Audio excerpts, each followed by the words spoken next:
24 de junio de 1821.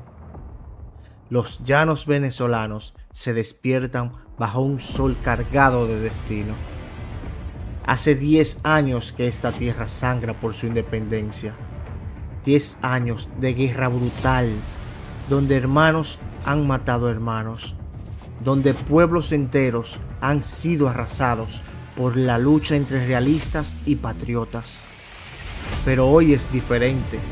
Hoy, Simón Bolívar ha reunido el ejército más grande que haya visto la guerra de independencia venezolana.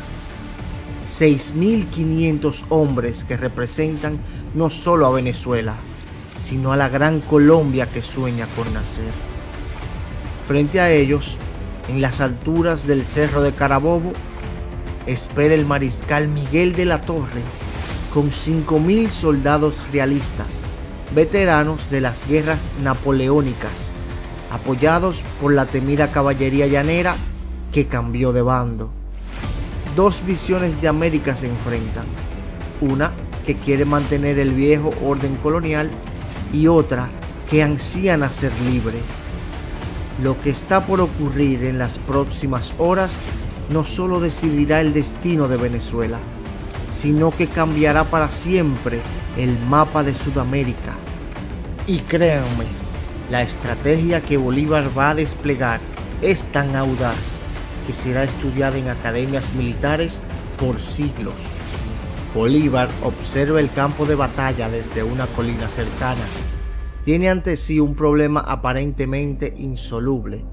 Los realistas ocupan las alturas de Carabobo, una posición naturalmente fortificada, con accesos estrechos y bien defendidos. Un ataque frontal sería un suicidio. Un asedio prolongado daría tiempo a que llegaran refuerzos realistas desde Puerto Cabello. Entonces, el Libertador hace algo que dejará perplejos a sus propios generales. Divide su ejército en 3 columnas, pero no para atacar todos a la vez. La primera columna, al mando del temerario general José Antonio Páez y compuesta principalmente por la legendaria caballería llanera, tendrá la misión más peligrosa: flanquear por el oeste a través de un sendero montañoso que los españoles consideran impasable. La segunda columna, comandada por el general Manuel Cedeño, atacará frontalmente para fijar a las fuerzas realistas. Y la tercera, bajo el mando del general Ambrosio Plaza, quedará como reserva estratégica. Mientras Bolívar explica su plan, Páez protesta: «Mi general, ese camino es una trampa mortal. Mis llaneros están hechos para las llanuras, no para escalar montañas como cabras». Bolívar lo mira fijamente y responde: «Precisamente por eso los españoles no vigilarán, y precisamente por eso ustedes deben hacerlo». Es una apuesta desesperada, una jugada que contradice todos los manuales militares de la época, pero Bolívar no está jugando según los manuales. Simón Bolívar está escribiendo uno nuevo. Al mediodía, el sol cae a plomo sobre Carabobo. Los realistas, confiados en su posición inexpugnable, observan cómo la columna de Cedeño avanza directamente hacia sus posiciones principales. Piensan que Bolívar ha cometido el error que esperaban: un ataque frontal predecible y suicida.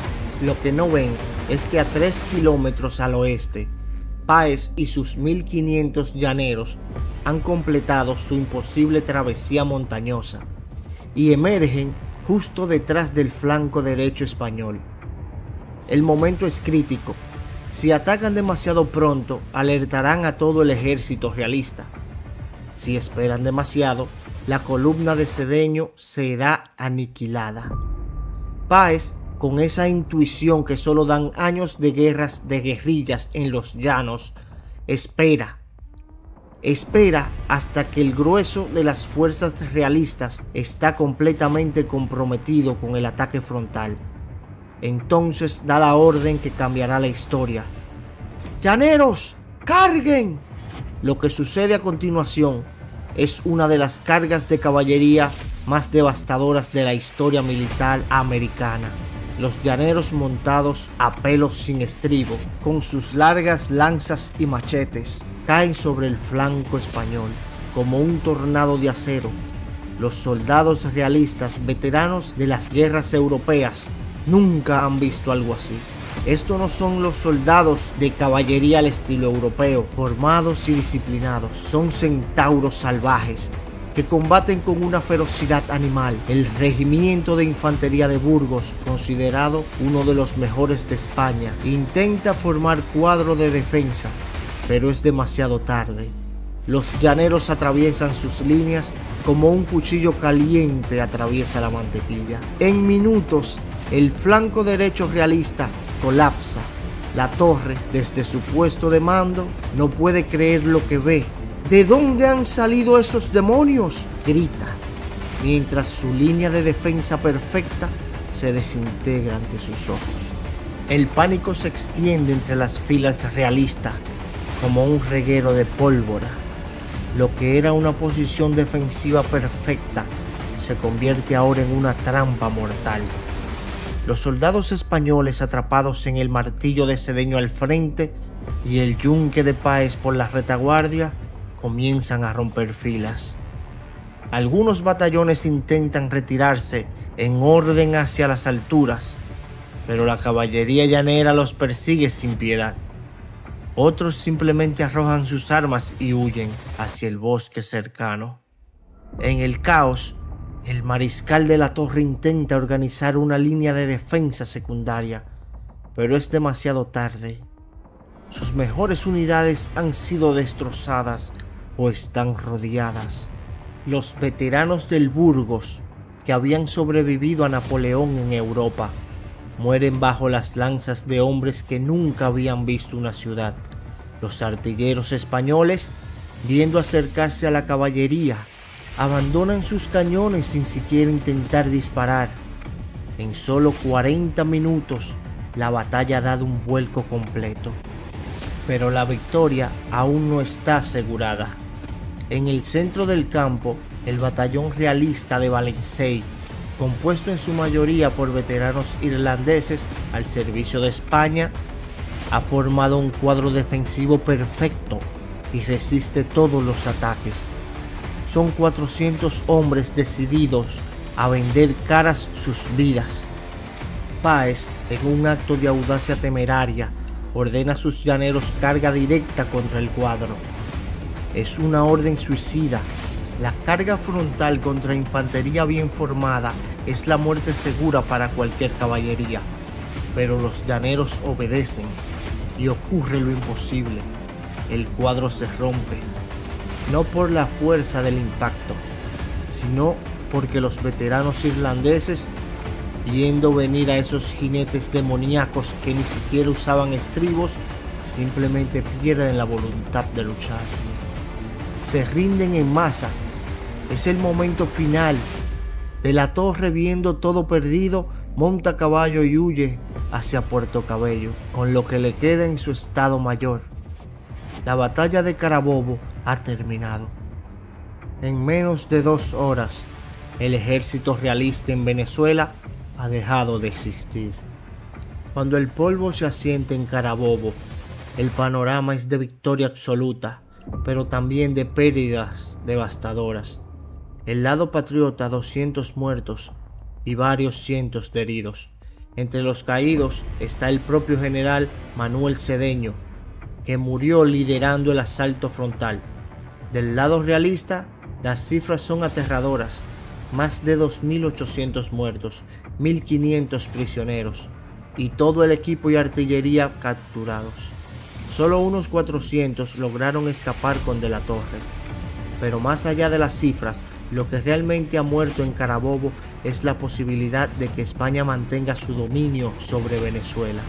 Bolívar, recorriendo el campo de batalla, se detiene frente al cuerpo de Cedeño, le quita su propia capa y cubre al héroe caído. Hoy no solo hemos ganado una batalla, dice a los oficiales que lo acompañan. Hoy hemos parido una nación. Y tenía razón. En las semanas siguientes, las ciudades venezolanas caerán una tras otra sin resistencia. Caracas será liberada. La Gran Colombia, el sueño de Bolívar de unir a Venezuela, Nueva Granada y Ecuador se hará realidad.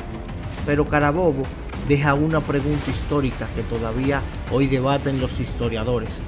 ¿Ganó Bolívar por su ingenio estratégico o porque los llaneros de Páez eran simplemente mejores guerreros? La respuesta probablemente sean ambas. Bolívar entendió algo que los generales españoles nunca entendieron. En América, las reglas de la guerra europea no aplicaban. Aquí no se luchaba por reyes o fronteras, se luchaba por una idea, la libertad. Y cuando hombres libres pelean por su libertad, son invencibles. La prueba está en que 200 años después, Venezuela todavía celebra cada 24 de junio, no solo como una victoria militar, sino como el día en que nació como nación. Y cada soldado caído de Carabobo, desde el último llanero anónimo hasta el general Cedeño, se convirtió en parte del alma de este país que ayudó a crear.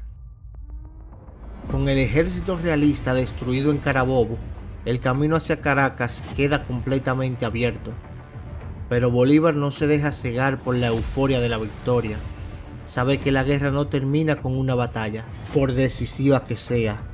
Ordena a Páez que persiga a los restos del ejército enemigo hacia Puerto Cabello, el último bastión realista en Venezuela, mientras él mismo avanza hacia la capital con la infantería.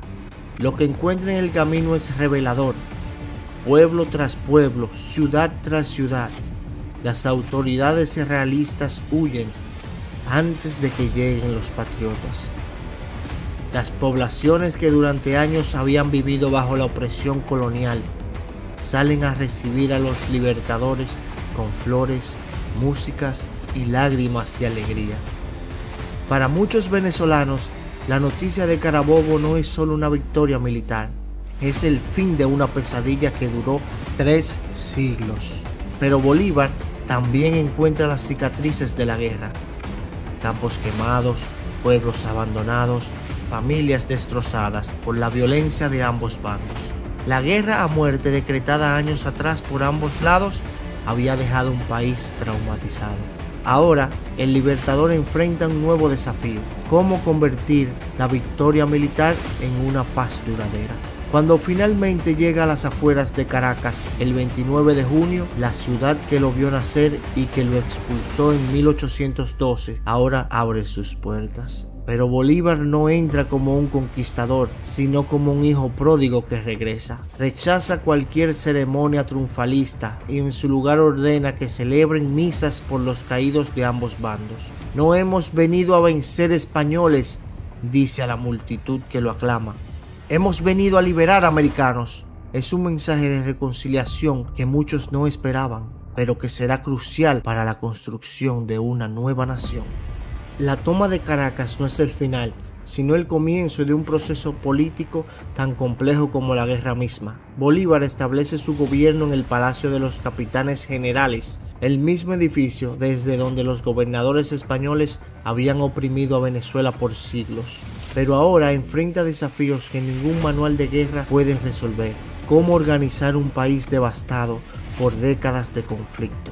Cómo integrar a realistas destrozados, pero todavía numerosos. Cómo construir instituciones donde solo ha habido autoridad colonial. Lo primero que hace es decretar una amnistía general para todos los españoles y realistas que depongan las armas. Es una medida controvertida entre sus propios seguidores, muchos de los cuales han perdido familiares a manos de esos mismos realistas. Pero Bolívar insiste: no podemos construir una nación sobre el odio. Simultáneamente, convoca a elecciones para un Congreso Constituyente y comienza a planificar la integración de Venezuela en la Gran Colombia. Su sueño es una federación de repúblicas libres. Sin embargo, no todos celebran su visión. Las élites criollas que apoyaron la independencia para reemplazar a los españoles en el poder ven con desconfianza las ideas igualitarias de Bolívar. Los llaneros de Páez, acostumbrados a la autonomía de los grandes espacios, no entienden por qué necesitan un gobierno central en Bogotá. Y los pobres, tanto mestizos como esclavos, que formaron el grueso del ejército patriota, se preguntan si su sacrificio será recompensado con una verdadera igualdad. En medio de estas tensiones, Bolívar demuestra que su genio no es solo militar, sino también político. Negocia, convence, cede en lo accesorio, pero se mantiene firme en lo esencial. Cuando algunos generales le sugieren que se proclame dictador, responde: he combatido por la libertad, no por el poder. Es una posición que le costará caro en el futuro, pero sienta las bases de lo que será, al menos en teoría, una república democrática. Desde una perspectiva puramente militar, Carabobo representa una revolución en el arte de la guerra. Bolívar no solo derrotó a un ejército superior en número y posición, reescribió las reglas del combate para el contexto americano. Su estrategia combinó tres elementos innovadores. Primero, el uso de fuerzas irregulares, los llaneros, no como mercenarios auxiliares, sino como elemento decisivo del ejército. Segundo, la comprensión profunda del terreno local para convertir desventajas geográficas en oportunidades tácticas. Tercero, la capacidad de coordinar movimientos separados en un plan unificado, algo extremadamente difícil en una época sin comunicaciones instantáneas. Los generales españoles cometieron el error de subestimar a su oponente porque no venían de una academia militar europea. No entendieron que Bolívar había aprendido la guerra donde se aprende de verdad, en el campo de batalla, tras años de derrotas y retiradas. Cada error anterior lo había convertido en un estratega mejor. Y quizás lo más importante, Bolívar entendió que en una guerra de independencia el factor moral es tan importante como el militar. Sus soldados no luchaban por un salario o por una obligación, luchaban por una idea. Eso explica por qué, tras Carabobo, el ejército realista en Venezuela se desintegró, no gradualmente, sino de golpe. La derrota en el campo de batalla destruyó su voluntad de seguir luchando. Los historiadores militares también estudiaban Carabobo como un ejemplo clásico de batalla de aniquilación, porque no se busca simplemente derrotar al enemigo, sino destruir su capacidad de continuar la guerra. Y en eso, Bolívar tuvo un éxito total, pero el verdadero genio no fue solo ganar la guerra, sino saber qué hacer después de ganarla. Muchos revolucionarios triunfan en la guerra y fracasan en la paz. Bolívar, al menos en los años inmediatos a Carabobo, demostró que podía ser tan buen estadista como estratega. A largo plazo, Carabobo tuvo consecuencias que trascendieron ampliamente las fronteras venezolanas. Primero, aseguró la independencia de Venezuela de manera definitiva.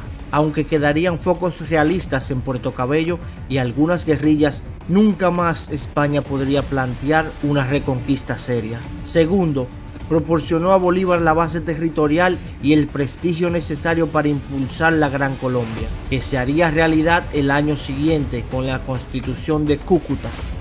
Tercero, envió un mensaje claro al resto de América: España podía ser vencida. En los años siguientes, similares victorias independentistas sucedieron en Perú, Bolivia y el Alto Perú.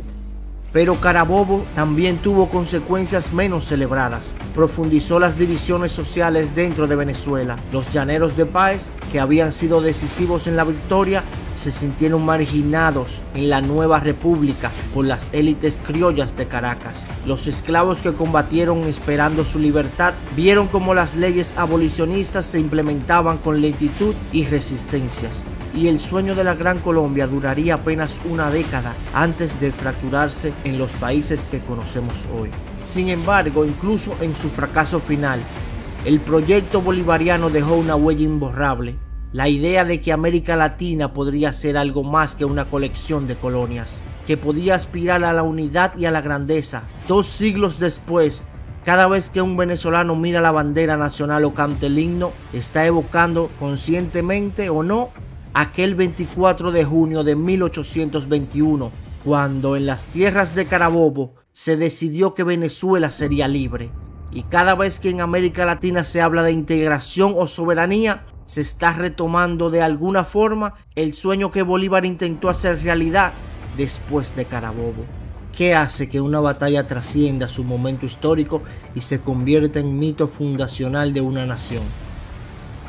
En el caso de Carabobo, la respuesta tiene varias capas. Primero, fue una victoria tan completa que eliminó cualquier duda sobre la viabilidad de la independencia venezolana. Segundo, reunió en un solo lugar y momento a todos los elementos del drama independentista: el genio estratégico de Simón Bolívar, el valor temerario de Páez y sus llaneros, los sacrificios de hombres como Cedeño y la participación de un pueblo que ansiaba ser libre. Tercero, ocurrió en el momento preciso, después de una década de guerra frustrante, justo cuando muchos empezaban a dudar de que la independencia fuera posible. Pero quizás lo más importante es que Carabobo no fue solo una victoria militar, fue la materialización de una idea. La idea de que un pueblo, por muy oprimido que haya sido, puede tomar las armas y decidir su destino. La idea de que la libertad no es un regalo que dan los poderosos, sino un derecho que toman los valientes. Hoy, cuando visitas el campo de Carabobo y ves el imponente monumento que conmemora la batalla, no estás viendo solo un recordatorio de una victoria militar. Estás viendo el certificado de nacimiento de una nación. Estás viendo el momento en que Venezuela dejó de ser una colonia para empezar a ser un país. Y eso explica por qué, 2 siglos después, los venezolanos siguen recordando el 24 de junio, no como una fecha más en el calendario, sino como el día en que se hicieron dueños de su historia. Como dijo el propio Bolívar en su proclama después de la batalla: soldados, lo que habéis hecho no solo es ganar una batalla, es darle a América una patria. Y en eso, más que en ninguna otra cosa, reside la verdadera grandeza de Carabobo, no en la sangre derramada, sino en la patria ganada.